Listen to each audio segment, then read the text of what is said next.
Hello dear students, welcome to lecture series on previous year questions for all the competitive exams of physics. Students अभी हम करने वाले हैं topic of oscillations.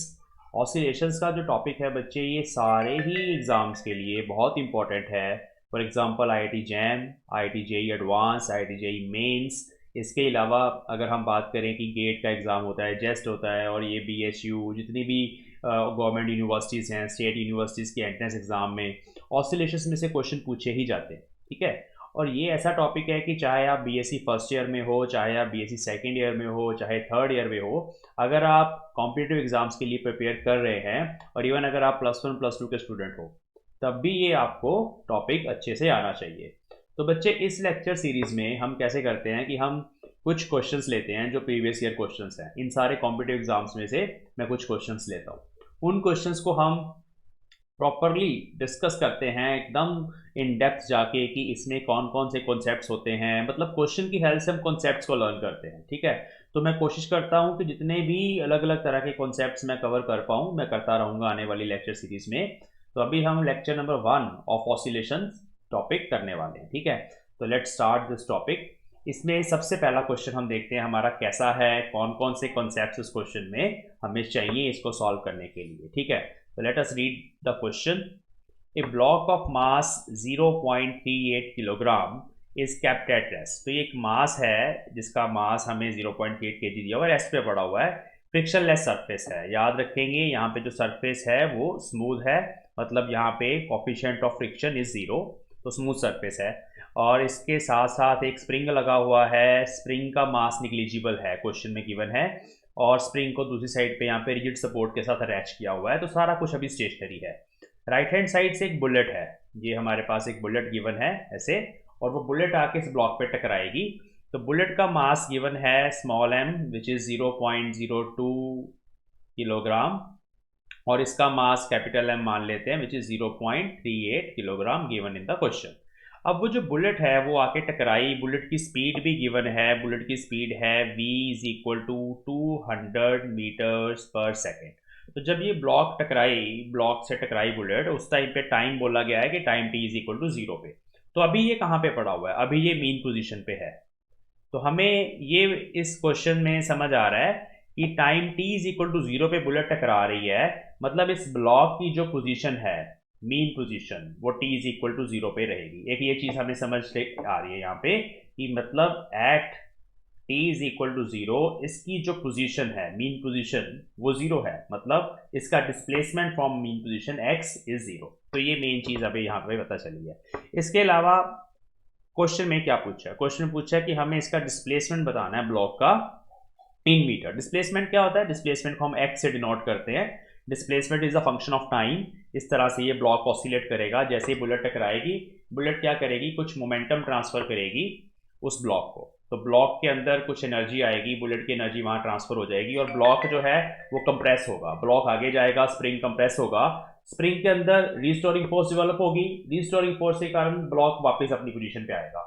लेकिन वापस position पे आके वो ओवरशूट कर जाएगा इनर्शिया ऑफ मोशन की वजह से, तो मीन पोजीशन पे रुकेगा नहीं, ब्लॉक आगे चला जाएगा, आगे जाके फिर वापस आएगा। तो इस तरह से ये ऑसिलेट करना शुरू हो जाएगा। अब जैसे कि ये फ्रिक्शनलेस सरफेस है, तो यहाँ पे ये सिंपल हार्मोनिक मोशन बनेगा इसका, और ये डैम्प नहीं होगा। डैम्प क्यों नहीं है ये मोशन, क्योंकि डैम्पिंग है ही नहीं, ना तो एयर की बात करी है, ना ही कोई विस्कस मीडियम है यहाँ पे, और ना ही फ्रिक्शन है। तो स्मूथ सरफेस है, इसलिए ये सिंपल हार्मोनिक मोशन का सिंपल वाला केस है। ठीक है, तो हमें करना क्या है, हमें फाइंड करना है डिस्प्लेसमेंट, हमें x फाइंड करना है, x of the block in metres with respect to the mean position, with respect to the equilibrium position. इसके साथ साथ हमें कोई और चीज दे रखी है इंपॉर्टेंट चीज, which is k, and k is 640 Newton पर मीटर। ठीक है, कैसे सॉल्व करेंगे, देखिए बच्चे, हमें पता है x फाइंड करना है ना, तो x की इक्वेशन हमने सॉल्यूशन ऑफ एसएचएम में पढ़ा हुआ है, डिटेल लेक्चर आपको प्लेलिस्ट में मिल जाएगा, और इवन मैंने शॉर्ट्स में भी डाला हुआ है इसको, फिजिक्स शॉर्ट भी आप देख सकते हो। फिजिक्स शॉर्ट में सारे फॉर्मूले मैं फटाफट 1 मिनट के अंदर रिवाइज करवाता हूँ, तो आप फिजिक्स शॉर्ट्स देख सकते हैं मेरे चैनल पे। तो x is equal to a sine omega t, ये हमारा सोल्यूशन होता है सिंपल हार्मोनिक मोशन का, ये आपको पता है। वैसे दो मैंने बताए थे, एक ज्यादातर सिचुएशन में x is equal to a cos omega t और साइन ओमेगा टी, दोनों ही सोल्यूशन होते हैं, लेकिन हमें ये चूज करना होता है कि जो हमारा इन दोनों में से सोल्यूशन है वो कौन सा होगा, वो हमें कैसे पता चलता है, वो हमें इनिशियल कंडीशन से पता चलता है। देखो क्वेश्चन में बोला कि t is equal to zero पे वो हिट कर रही है, तो मैंने बताया t जीरो पे x जीरो है। अब आप दोनों फंक्शंस को ध्यान से देखो, किसमें t को जीरो पुट करके x जीरो आएगा, अगर मैं इसमें t को जीरो पुट कर दूंगा तो cos जीरो वन होता है, फिर तो x a आ जाएगा। ये सोल्यूशन तब लेना है जब आपका ऑब्जेक्ट एक्सट्रीम पोजीशन से स्टार्ट होगा, तब आपको ये सोल्यूशन लेना है। लेकिन अभी हमारा जो ऑब्जेक्ट है, जो ब्लॉक है, वो मीन पोजीशन से स्टार्ट हो रहा है, t जीरो पे x जीरो है, इसलिए आपको ये वाला सोल्यूशन यहाँ पे कंसिडर करना है। तो पहले ही दो ऑप्शन एलिमिनेट हो जाएंगे, कॉज वाले ऑप्शन यहाँ पे नहीं आएंगे। ऐसे समझ लेते हैं चीजों को, ठीक है। देखो फिर से सुनो, अगर मैं इसमें t को जीरो पुट कर दूं, पुट करके देख लेते हैं, अगर मैं t को जीरो पुट कर दूं तो आप बताओ साइन जीरो जीरो होता है कि नहीं होता, होता है ना। तो साइन जीरो जीरो होता है, तो फिर x क्या हो जाएगा, x भी यहाँ पे जीरो आ जाएगा। मतलब ये वाला सोल्यूशन मेरी इस कंडीशन को सेटिस्फाई कर रहा है, पहला पॉइंट। अब दूसरा पॉइंट है, इसको अभी लिखना है मुझे, तो मुझे a फाइंड करना पड़ेगा और मुझे ओमेगा फाइंड करना पड़ेगा। ओमेगा क्या होता है, omega is angular frequency, natural angular frequency. Omega का फॉर्मूला हमें पता है, अंडर रूट के बाय एम, ठीक है। ये वो क्वांटिटी है जो ऑसिलेट कर रही है, उसका मास, और के स्प्रिंग कांस्टेंट। तो अभी हम देखते हैं कि जब ये बुलेट इसमें स्ट्राइक करेगी तब क्या होगा, ध्यान से समझेंगे। देखिए बुलेट का कोलिजन हो रहा है, बुलेट का कोलिजन हो रहा है ब्लॉक के साथ। ऐसे ब्लॉक है हमारा, इसका मास m है, ये बुलेट है, इसका मास स्मॉल m है, ये से टकराई। टकराने के बाद यहाँ एक अच्छा सा एक इंपॉर्टेंट सा पॉइंट लिखा हुआ है यहाँ पे, and gets stuck to it, दोनों आपस में जुड़ गए। तो जिसने मैकेनिक्स के लेक्चर देखे हैं उनको conservation of linear momentum apply करना आता है, और आप सबको आना चाहिए। क्या होता है कि जब दो बॉडी टकराने के बाद आपस में स्टिक कर जाती हैं, आपस में जुड़ जाती हैं, तो उसको बोलते हैं परफेक्ट इन इलास्टिक कोलिजन। इसको लिख लेते हैं, स्टिक टुगेदर है, दोनों जुड़ गई हैं आपस में, तो दोनों की कॉमन वेलोसिटी बन जाएगी कुछ, ठीक है, और दोनों का मास हो जाएगा m प्लस एम, और वेलोसिटी हो जाएगी कैपिटल V। इस तरह के कोलिजन को बोलते हैं परफेक्ट इन इलास्टिक कोलिजन, ठीक है। इस केस में ऐसा होता है कि दोनों बॉडीज कॉमन वेलोसिटी से मूव करती है। तो जब ये बुलेट टकराई, टकराने के बाद जो ओवरऑल ऑब्जेक्ट बना वो कैसा होगा, वैसा होगा। इस कैपिटल M के अंदर ये बुलेट वहां पे धसी पड़ी है अंदर, ठीक है, इसका मास स्मॉल m है, और ये दोनों इकट्ठे किसी वेलोसिटी v से मूव करेंगे। वो v मुझे पहले फाइंड करना है, ठीक है। v निकल आएगा, तो v से फिर मेरे पास a निकल आएगा। कैसे, मैं अभी बताता हूं आपको। तो पहले v फाइंड के लिए क्या करेंगे, let us apply conservation of linear momentum. तो वो मैं नेक्स्ट शीट पे कर रहा हूं। Let us apply, let us apply conservation of linear momentum. तो वो कैसे है, let us right here conservation of linear momentum before collision. Before collision ये वाला मास 0.38 किलोग्राम, उसकी वेलोसिटी जीरो, मास टाइम्स वेलोसिटी, क्योंकि वो रेस्ट पे था। ये वाला मास 0.02 kg, और उसकी वेलोसिटी 200 मीटर पर सेकेंड। तो इसको 200 मीटर पर सेकेंड से मल्टीप्लाई करा, m1 u1 plus m2 u2, दोनों का मोमेंटम ऐड कर दिया। ये सिस्टम का टोटल मोमेंटम हो गया before collision. After collision total mass दोनों को ऐड करना पड़ेगा, क्योंकि वो बॉडी दूसरी बॉडी के अंदर चली गई है, बुलेट ब्लॉक के अंदर चली गई है। तो दोनों का टोटल मास कितना होगा, 0.02 प्लस 0.38, इट इज 0.4 किलोग्राम। ये टोटल मास आ गया, और कितनी वेलोसिटी से वो मूव कर रहे हैं दोनों इकट्ठे मिल के, वो मुझे नहीं पता, उसको हम कैपिटल V लिखेंगे, जैसे मैंने यहाँ पे बताया। ये हमारे पास ब्लॉक है, बुलेट आई, टकराई, टकराने के बाद इकट्ठे मूव करे, वो वेलोसिटी कैपिटल V हम यहाँ पे फाइंड करने वाले हैं, ठीक है। इसको सॉल्व करते हैं, ये टर्म जीरो हो गई, 0.02 इंटू 200, इट इज 4, तो यह आ गया 4, और ये 0.4 का फैक्टर नीचे चला गया, और यहाँ से V आ जाएगा मीटर पर सेकेंड में। तो capital V will be 10 metre per second. तो मतलब ये जो ब्लॉक है कोलिजन के बाद 10 मीटर पर सेकेंड से स्टार्ट हुआ है।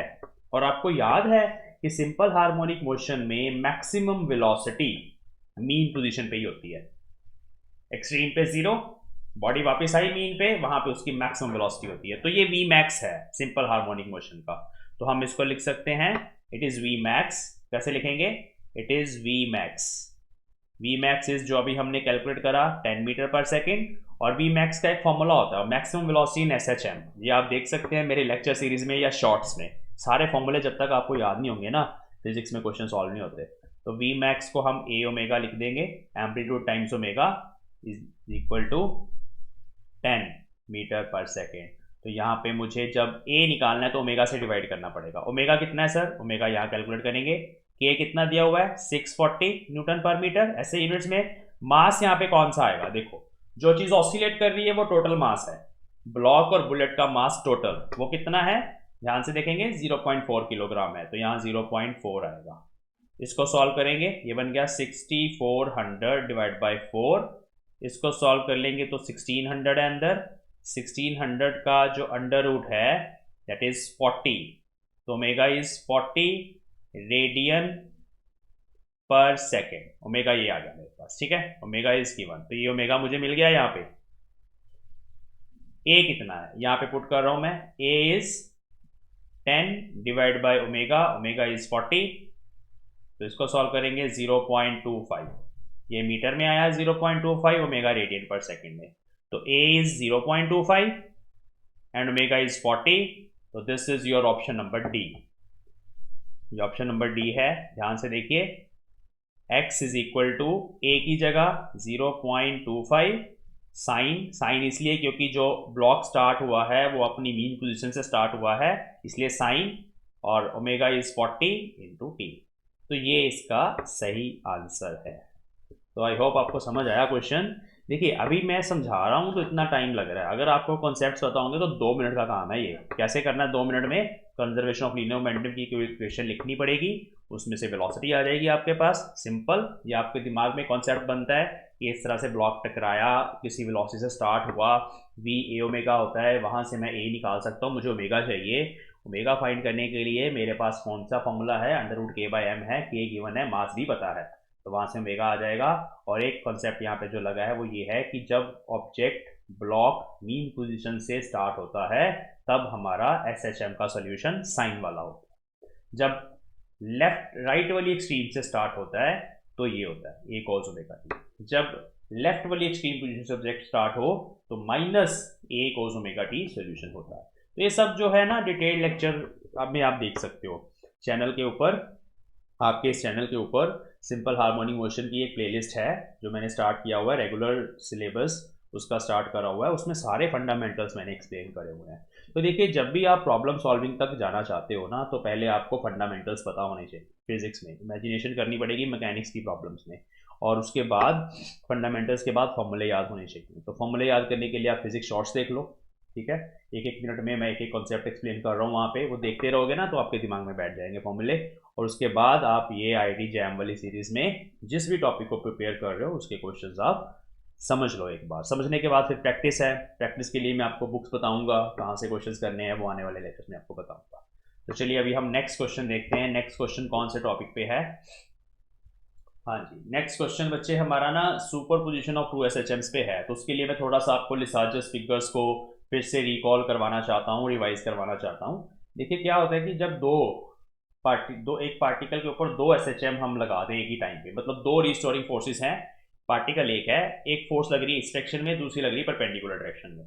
अब उन दोनों एसएचएम्स के बीच में कुछ फेस डिफरेंस है, मतलब जो रिजल्ट आया हमारा उन दोनों के बीच में कुछ फेस डिफरेंस है फाई। तो फाई की ये मैंने वैल्यूज लिखी हुई हैं, 0 डिग्री फेस डिफरेंस है तो ये सारी ट्रेजेक्टरीज बनेगी, π/4 है तो ये वाली ट्रेजेक्टरीज बनेगी। ये ट्रेजेक्टरीज क्या होती हैं? ये रिजल्टेंट पाथ होता है। लिसाजस फिगर्स का भी लेक्चर है वहाँ पे रेगुलर सिलेबस वाले प्लेलिस्ट में। तो ये है रिजल्टेंट पाथ, रिजल्टेंट ट्रेजेक्टरी, दोनों का जब मिला के रिजल्ट आया हमारे पास। लेकिन अलग अलग फेस डिफरेंस के लिए आपको याद करनी है ये सारी शेप्स। इन शेप्स के ऊपर डायरेक्ट क्वेश्चन आता है आईआईटी जैम में, अभी मैं दिखाऊंगा आपको। तो ये देखिए 0 के कॉरस्पॉन्डिंग स्ट्रेट लाइन बनेगी, इस तरह से पैराबोला बन सकता है और ये एस टाइप शेप बन सकती है। और π/4 के कॉरस्पॉन्डिंग ये शेप्स हैं, π/2 कॉरस्पॉन्डिंग ये शेप्स हैं। ये फाई की वैल्यूज हैं। फाई मतलब क्या होता है? देखिए एक हमारे पास मान लो है x is equal to a sine omega t, और दूसरा एसएचएम है y के along a sine omega t plus phi. तो ये फेस डिफरेंस है दोनों में। यहाँ पे a मैंने सेम ले लिया अगर ए सेम ले लोगे तो ये ट्रेजेक्ट्रीज बनेगी, लेकिन अगर एम्पलीट्यूड भी डिफरेंट है ना तो फिर सर्कल की बजाय एलिप्स बन जाएगा। वो भी हम अभी डिस्कस कर लेते हैं नेक्स्ट क्वेश्चन में।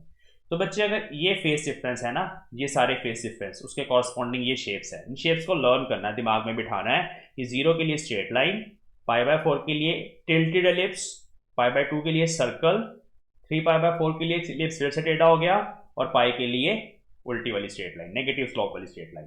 तो ये सबसे इंपॉर्टेंट है।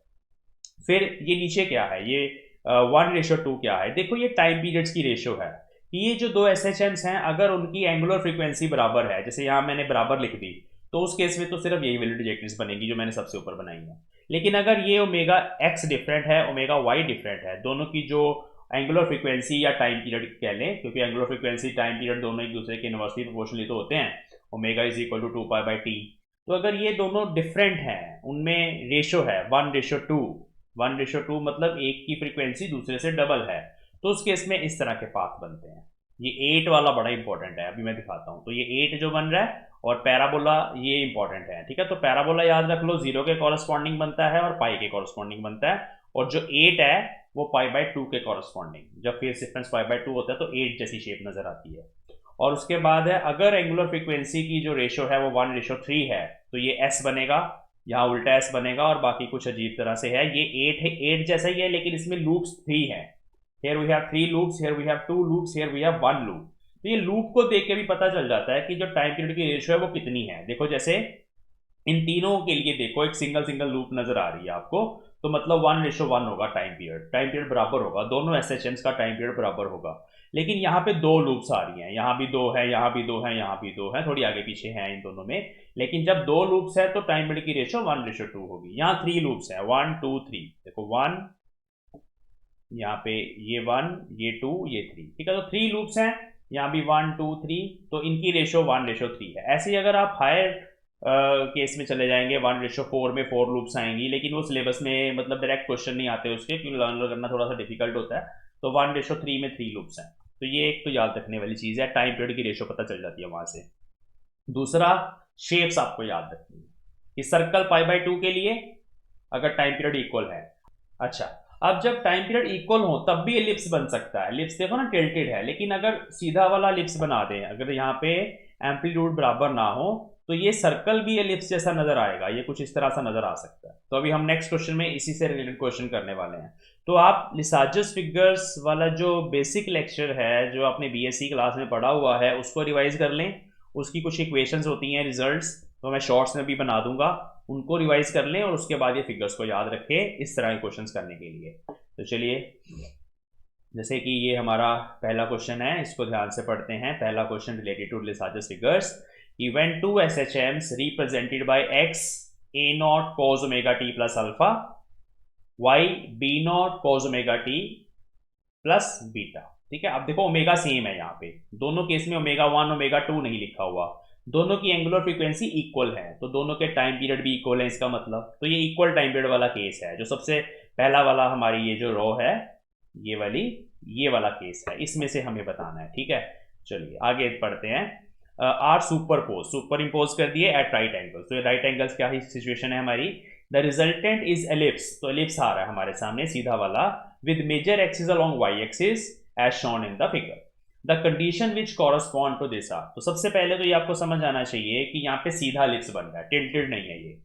तो सीधा एलिप्स कब बनता है, जब सर्कल हो, सर्कल वाली कंडीशन है बेसिकली, दोनों में फेस डिफरेंस फाई कितना चाहिए, π/2 चाहिए, और उसके साथ साथ जो पहले का एम्पलीट्यूड है वो दूसरे के बराबर नहीं है, तभी तो एलिप्स बनता है, बराबर नहीं है, ठीक है। कितना है फिर ये ऑप्शंस पढ़ने पड़ेंगे हमें, तो कौन सा बड़ा है कौन सा छोटा है वो देखेंगे। तो देखिए x के साथ a0 लिखा हुआ है, तो ये हमारा x एक्सिस है, मतलब ये a0 है, ठीक है, ये एम्पलीट्यूड होता है। और y के साथ देखिए b0 लिखा हुआ है, ये y एक्सिस है, तो ये b0 है। तो देखने से पता चल रहा है इस डायग्राम को, ये 2 पे कट कर रहा है, ये 1 पे कट कर रहा है, तो हमें पता चल रहा है कि यहाँ जो b0 है वो 2 टाइम्स a0 है, देखने से पता चल रहा है ना, इस तरह से समझ लेना है। तो b0 इज 2 टाइम्स a0, कहाँ पे है b0 इज 2 टाइम्स a0, कहीं पर भी नहीं है, ये भी गलत, ठीक है। यहाँ a0 2 टाइम्स b0 लिखा, गलत गलत गलत, यहाँ बराबर लिखा हुआ है सब जगह, तो यही ऑप्शन एक बचता है, इसी से हमारा क्वेश्चन सॉल्व हो गया। लेकिन इसके साथ साथ देखिए π/2 π/2 का फेज डिफरेंस आ रहा है ना, देखिए क्या दी हुई कंडीशन साथ में दिया हुआ है कि बीटा इज अल्फा प्लस π/2, मतलब बीटा माइनस अल्फा। देखो ये इसका फेज बीटा, ये इसका फेज अल्फा, दोनों का डिफरेंस कर दिया, फेज डिफरेंस बन गया बीटा माइनस अल्फा, कितना π/2। तो ये वही सिचुएशन है। तो इसके कॉरस्पॉन्डिंग एलिप्स बनेगा वर्टिकल वाला, हॉरिजॉन्टल एलिप्स भी बन सकता है इसमें। अगर यहां पे कंडीशन होती ये वाली कि ए नॉट जो है वो 2 टाइम्स बी नॉट है, तब एलिप्स कैसा बनता, तब मैं बना के दिखाता हूं, तब ऐसा एलिप्स बनता। तो इस तरह से हॉरिजॉन्टल एलिप्स या वर्टिकल एलिप्स दोनों ही 5π/2 के कॉरस्पॉन्डिंग बनेंगे। ये जो टिल्टेड वाला एलिप्स है, ये वाला और ये वाला, ये डिफरेंट है, ये π/4 और 3π/4 के कॉरस्पॉन्डिंग बनते हैं। ये आप देख सकते हैं यहाँ पे, ये देखिए 3π/4 के लिए ऐसे नेगेटिव स्लोप वाला एलिप्स बनेगा, π/4 के कॉरस्पॉन्डिंग पॉजिटिव स्लोप वाला एलिप्स बनेगा। ये आपके सामने है, डायग्राम्स को दिमाग में बिठाना है आपको, ठीक है। तो ये इस तरह के क्वेश्चंस पूछे जाते हैं। नेक्स्ट क्वेश्चन देखते हैं। ओके, ये नेक्स्ट क्वेश्चन अब 8 जैसी फिगर बनी हुई है। मैंने बताया आपको कि 2 लूप्स हैं, तो मतलब इनमें जो एंगुलर फ्रीक्वेंसी की रेशो है वो 1:2 होगी, या टाइम पीरियड की रेशो 1:2 होगी। तो इसका मतलब है दोनों बराबर नहीं होंगी, तो ये कहले गलत है। पहले क्वेश्चन पढ़ लेते हैं कि 2 sinusoids signals of frequency different frequencies omega X omega Y having same amplitude are applied along X and Y channel. तो एक्स और वाई चैनल CRO होता है ना, सॉलिस्कोप आपने देखा होगा प्रैक्टिकल में। तो CRO में अप्लाई करा हमने, तो उसमें ये लिसाजस फिगर बनी। तो हमें बताना है इसमें सही ऑप्शन कौन सा है। तो एक तो इसमें फेस डिफरेंस 0 है या π/2 है, तो फेस डिफरेंस तो यहाँ पे π/2 वाला केस है। आप देखिए, लेट मी शो यू, ये था हमारा π/2 के कॉरस्पॉन्डिंग 8 बन रहा है, तो वो हमारी 8 की फिगर है। तो यही ऑप्शन करेक्ट है, this is with 1 option correct, ठीक है।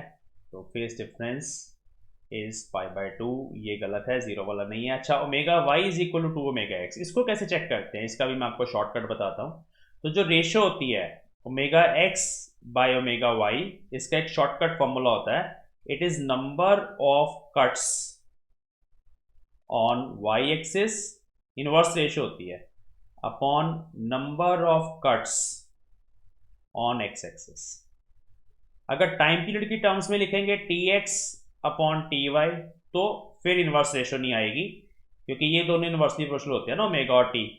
तो यहां फिर बनेगा number of cuts on X axis upon number of cuts on Y axis. तो यहां ऐसा बनेगा, ठीक है। तो अभी हमें ओमेगा एक्स ओमेगा वाई देखना है। वाई एक्स पे कितने कट हैं, यहां कट है, फिर ऐसे घूम के आया, एक कट और आया 2, फिर 3, फिर ऐसे घूम के आया 4। तो there are 4 cuts on Y axis.